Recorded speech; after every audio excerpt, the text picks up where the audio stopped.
दोस्तों सबसे पहले तो जरा इस आर्टिकल को देखिए। साल 1528 में मीर बाकी, जो बाबर का सेनापति हुआ करता था, उसने अयोध्या में बाबरी मस्जिद की नींव रखी थी। ये मस्जिद ठीक उसी जगह पर बनाई गई जहाँ प्रभु श्री राम का जन्म हुआ था और इसे बनाने के लिए वहाँ पहले से मौजूद मंदिर को ध्वस्त कर दिया गया था। अब मुगलों ने भगवान को उनके घर से तो निकाल दिया, पर इन्हें कौन बताए कि भारत के लोगों के तो दिलों में राम बसते हैं और श्री राम के प्रति हमारी यही श्रद्धा है जिसने सालों तक चले कोर्ट केस के बीच भी किसी के मन से राम मंदिर बनने की आस को खत्म नहीं होने दिया। अब करीब 500 सालों के इंतजार के बाद 2019 में सनातन की जीत हुई है और 22 जनवरी 2024 के दिन रामलला टेंट से निकलकर एक बार फिर से मंदिर में निवास करने जा रहे हैं। पॉसिबल है कि जब आप ये वीडियो देख रहे हो उस समय तक राम मंदिर में प्राण प्रतिष्ठा समारोह पूरा हो चुका हो, लेकिन अगर आप अपने धर्म के प्रति वफादार हैं तो फिर बाबरी मस्जिद के निर्माण से लेकर फिर से राम मंदिर बनने तक के इस सफर को आपको जरूर जानना चाहिए। तो दोस्तों साल 1526 में मुगल साम्राज्य शुरू होने के महज 2 साल बाद ही यानी 1528 में बाबर के कहने पर उसके सेनापति मीर बाकी ने अयोध्या में राम मंदिर को तोड़वा दिया और उसकी जगह पर एक मस्जिद बनवाई जिसका नाम बाबर के सम्मान में बाबरी मस्जिद रखा गया। अब मुगल काल में सिर्फ अयोध्या का राम मंदिर ही नहीं बल्कि हजारों मंदिर तोड़े गए थे जिनके सबूत आज भी हमें देश के कोने कोने में देखने को मिल जाते हैं। पर उस टाइम बाबर ने विरोध की हर आवाज दबा दी और हिंदुओं को उनके ही देश में उन्हीं के भगवान से दूर रखा गया। पर इस कहानी में ट्विस्ट उस समय आया जब साल 1813 के आसपास फैजाबाद के ब्रिटिश ऑफिसर ने एक रिपोर्ट तैयार की जिसमें उन्होंने मस्जिद के अंदर हिंदू मंदिर जैसी कलाकृतियां मिलने का जिक्र किया था। और दोस्तों इस रिपोर्ट के सामने आने के बाद ही पहली बार हिंदू संगठनों ने दावा किया कि बाबर ने साल 1528 में राम मंदिर तोड़वाकर मस्जिद बनाई थी। इस तरह के दावे सामने आने के बाद हिंदुओं और मुस्लिमों के बीच नफरत की आग जलने लगी और साल 1853 में अवध के नवाब वाजिद अली शाह के समय पहली बार अयोध्या में सांप्रदायिक हिंसा भड़क उठी। हालांकि इसके बाद भी हिंदू और मुस्लिम एक ही जगह पर पूजा और नमाज अदा किया करते थे। पूजा और नमाज एक ही जगह पर, आप सोच रहे हैं ना कि आखिर कैसे? तो चलिए इसकी भी स्टोरी को हम आपको बताए चलते हैं। एक्चुअली 1717 यानी कि बाबरी मस्जिद बनने के 190 साल के बाद जयपुर के राजा जय सिंह द्वितीय वो पहले शख्स थे जिन्होंने मस्जिद और उसके आसपास की जमीन को हासिल करने की कोशिश की थी जिससे कि वो एक बार फिर से वहां पर राम मंदिर बनवा पाए। लेकिन लाख कोशिशों के बाद भी राजा जय सिंह द्वितीय को कोई कामयाबी नहीं मिलती है, जिसके बाद वो मस्जिद के पास एक चबूतरा बनवाते हैं और उस चबूतरे का नाम राम चबूतरा रखते हैं ताकि प्रभु श्री राम में आस्था रखने वाले लोग उस चबूतरे पर पूजा कर सकें। अब जब साल 1855 में हिंदुओं को आंतरिक परिसर में जाने पर रोक लगा दी गई जहां मुस्लिम नमाज अदा करते थे, तब हिंदू मस्जिद के बाहर बने इसी राम चबूतरे पर ही पूजा किया करते थे। यह चबूतरा विवादित ढांचे के परिसर के अंदर मुख्य गुम्बद से 150 फीट दूर बनाया गया था। इसके बाद आगे चलकर 1859 में ब्रिटिश सरकार ने इस विवादित जगह को तार से डिवाइड कर दिया ताकि हिंदू और मुस्लिम शांति के साथ अलग अलग पूजा और नमाज अदा कर सके। अब दोस्तों साल 1859 में हुई इस घटना के करीब 26 साल बाद यानी 1885 में राम जन्मभूमि की यह लड़ाई अदालत पहुंची जहां निर्मोही अखाड़े के महंत रघुबर दास ने फैजाबाद के न्यायालय में बाबरी ढांचे के बाहरी आंगन में स्थित राम चबूतरे पर बने अस्थायी मंदिर को पक्का बनाने और छत डालने की मांग की, जिस पर जज ने ये फैसला सुनाया कि वहां हिंदुओं को पूजा अर्चना करने का तो अधिकार है लेकिन वो मंदिर को पक्का बनाने और छत डालने की अनुमति नहीं दे सकते। हालांकि इसके कुछ दशक के बाद यानी 1934 में अयोध्या में एक बार फिर से दंगे होते हैं जिसमें बाबरी मस्जिद का कुछ हिस्सा टूट जाता है। हालांकि बाद में इस हिस्से को रिपेयर करवा दिया जाता है, लेकिन यह घटना होने के बाद से यहाँ नमाज बंद हो जाती है। और दोस्तों ध्यान दीजिएगा, यह वह समय था जब देश पर अंग्रेजों का राज हुआ करता था, लेकिन इसके बावजूद देश की जनता बाबरी मस्जिद बनने के 400 साल बाद भी अपने प्रभु के जन्मस्थली को पाने की लड़ाई लड़ रही थी। उस समय न तो हमारी अपनी खुद की सरकार थी और न ही मीडिया को इतनी आजादी थी कि वो इन मुद्दों को देश के हर नागरिक के सामने ला सके। और तो और देश को चलाने वाली कांग्रेस ने भी इन मुद्दों से किनारा किया हुआ था। हाँ, अगर कोई चिंतित था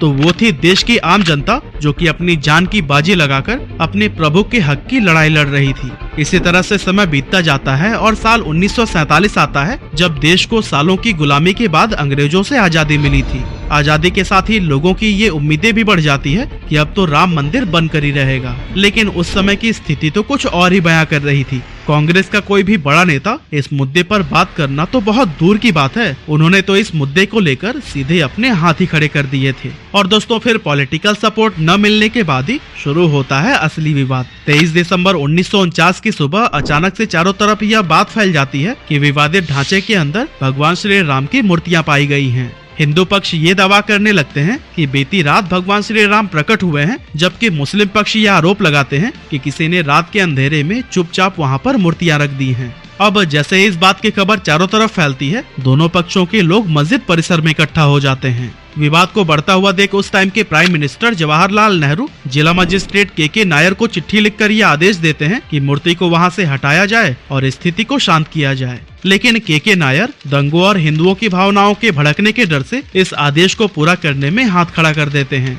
के नायर प्राइम मिनिस्टर नेहरू जी को जवाब में लिखते हैं कि अगर मंदिर से मूर्तियां हटाई गई तो इससे हालात बिगड़ जाएंगे और हिंसा भी बढ़ सकती है। लेकिन दोस्तों, जब यह पत्र नेहरू जी तक पहुंचता है, तब वह नायर जी के खत के जवाब में एक और खत लिखते हैं और फिर वापस से मूर्ति हटवाने की ही बात कहते हैं। लेकिन के नायर इस बार भी अपने हाथ पीछे खींच लेते हैं और मूर्ति को हटाने से साफ इनकार कर देते हैं। इस घटना के 7 दिन बाद ही फैजाबाद कोर्ट के द्वारा बाबरी मस्जिद को विवादित भूमि घोषित करके इसके मुख्य दरवाजे पर ताला लगा दिया जाता है। इसके बाद से 1950 में फैजाबाद सिविल कोर्ट में 2 अर्जी दाखिल की गई, जिसमें एक में रामलला की पूजा की इजाजत और दूसरे में विवादित ढांचे में भगवान राम की मूर्ति रखने की इजाजत मांगी गई।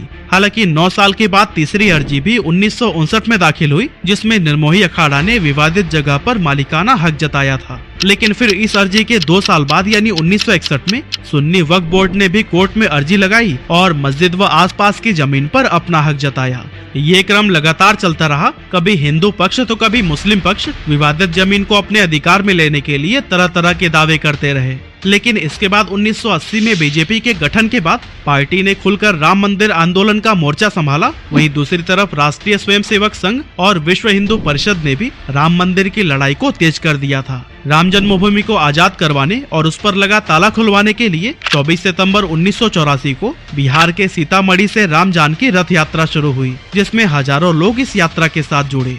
7 अक्टूबर 1984 को यह यात्रा अयोध्या पहुंची, जहां सरयू नदी के तट पर लाखों लोग इकट्ठा हुए। वहां पर अयोध्या में भव्य राम मंदिर का संकल्प लिया गया और फिर यात्रा लखनऊ होते हुए दिल्ली के लिए निकल गई। एक्चुअली इस यात्रा में 31 अक्टूबर 1984 को दिल्ली के विज्ञान भवन में संतों को जुटना था और यही इस यात्रा का समापन भी होना था। लेकिन उसी दिन सुबह सुबह प्राइम मिनिस्टर इंदिरा गांधी की हत्या हो गई और रथ यात्रा को बीच में ही खत्म करना पड़ा।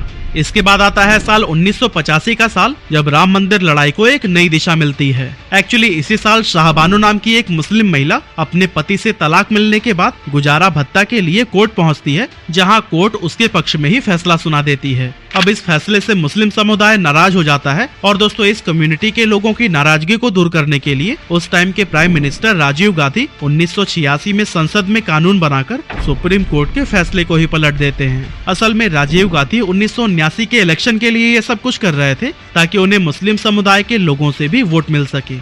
हालांकि राजीव गांधी के इस शर्मनाक कदम से हिंदुओं से नाराज होकर उन पर मुस्लिम कम्युनिटी को खुश करने का आरोप लगाते हैं, जिसके बाद इस डैमेज को कंट्रोल करने के लिए राजीव गांधी एक और ऐतिहासिक भूल करते हैं और ये भूल होती है हिंदुओं की मांग को मानने की, जिसके लिए वो 1986 में ही 37 सालों से बंद अयोध्या के विवादित बाबरी ढांचे का ताला खुलवा देते हैं, जिससे कि वहां फिर से पूजा अर्चना शुरू हो जाती है। अब देखिए, फिर से यहाँ मुस्लिम कम्युनिटी राजीव गांधी के इस फैसले से नाराज हो जाती है और 6 फरवरी 1986 को बाबरी मस्जिद एक्शन कमेटी का गठन किया जाता है। अब इसके बाद से आता है 1990 का साल, जब 25 सितंबर को लाल कृष्ण आडवाणी राम मंदिर के इस आंदोलन को बीजेपी का आंदोलन बताते हुए सोमनाथ से अयोध्या के लिए 10,000 किलोमीटर की रथ यात्रा निकालते हैं। और दोस्तों, इस रथ यात्रा के दौरान बिहार में लाल कृष्ण आडवाणी का रथ रोकते हुए उन्हें गिरफ्तार कर लिया जाता है और रथ यात्रा पर यही रोक लगा दी जाती है। लेकिन असल में जिस दिन यह यात्रा खत्म होनी थी, यानी कि 30 अक्टूबर 1990 को हजारों कार सेवक अयोध्या में जमा हो जाते हैं।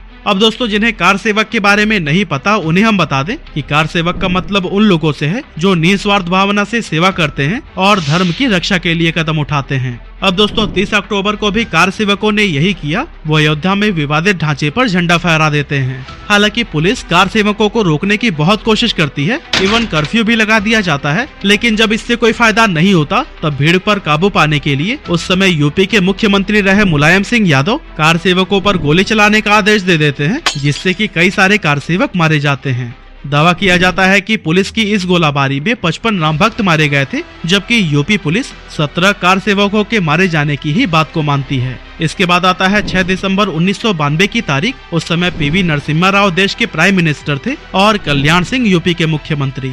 इसी दिन 2 लाख कार्य सेवक विवादित ढांचे के पास इकट्ठा हो जाते हैं और दोस्तों कहा जाता है कि कार सेवकों के अयोध्या पहुंचने से पहले ही कल्याण सिंह कोर्ट को ये भरोसा दिला चुके थे कि ये विवादित ढांचे को किसी भी तरह का कोई नुकसान नहीं होने देंगे। साथ ही दोस्तों ये भी खबर मिलती है कि कल्याण सिंह ने पुलिस को ये आदेश दिया हुआ था कि चाहे कुछ भी हो जाए वो भीड़ पर गोली नहीं चलाएंगे। वहीं दूसरी तरफ हजारों कार सेवक जो 6 दिसंबर 1992 की सुबह विवादित ढांचे के पास खड़े थे, वो दोपहर तक ढांचे के ऊपर चढ़ जाते हैं और 1:55 पर विवादित ढांचे के एक गुंबद को गिरा देते हैं और फिर 1.5 घंटे बाद यानी करीब 3:30 बजे वो दूसरा गुंबद भी गिराते हैं और फिर शाम के करीब 5 बजे तक वो तीनों गुंबद ही गिरा देते हैं, जिससे कि पूरे यूपी में हाहाकार मच जाता है और स्थिति को काबू में करने के लिए यूपी में राष्ट्रपति शासन लगा दिया जाता है।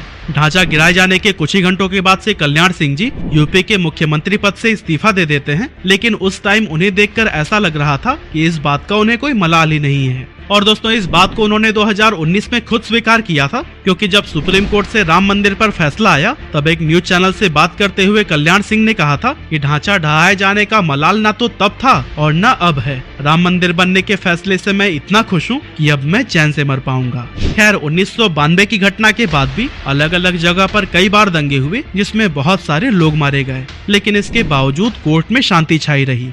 लेकिन 90 के दशक में जब वापस से बीजेपी की सरकार बनी तब एक बार फिर से देश में राम मंदिर की लड़ाई तेज हो गई। बीजेपी ने 1999, 2004 और फिर आगे जितने भी चुनाव हुए उसमें राम मंदिर को अपने घोषणा पत्र में शामिल किया और इस दौरान एक लंबी कानूनी लड़ाई भी लड़ी और दोस्तों आखिरकार हमें जीत मिली गई। 9 नवंबर 2019 को सुप्रीम कोर्ट एक ट्रस्ट बनाकर विवादित स्थल पर राम मंदिर को बनाने की अनुमति दे देती है और साथ ही वह मस्जिद के लिए भी एक वैकल्पिक जमीन देने का आदेश देती है, जिसके बाद से 5 फरवरी 2020 को ट्रस्ट का गठन किया जाता है और फिर राम मंदिर का निर्माण कार्य शुरू हो जाता है। तो दोस्तों 1528 में बाबर के कहने पर राम मंदिर को गिराकर उसके जगह पर बाबरी मस्जिद को खड़ा किया गया था, लेकिन अब 492 साल के बाद उसी जगह पर ही राम मंदिर का निर्माण हो रहा है, जो कि हर एक हिंदुस्तानी के लिए गर्व की बात है।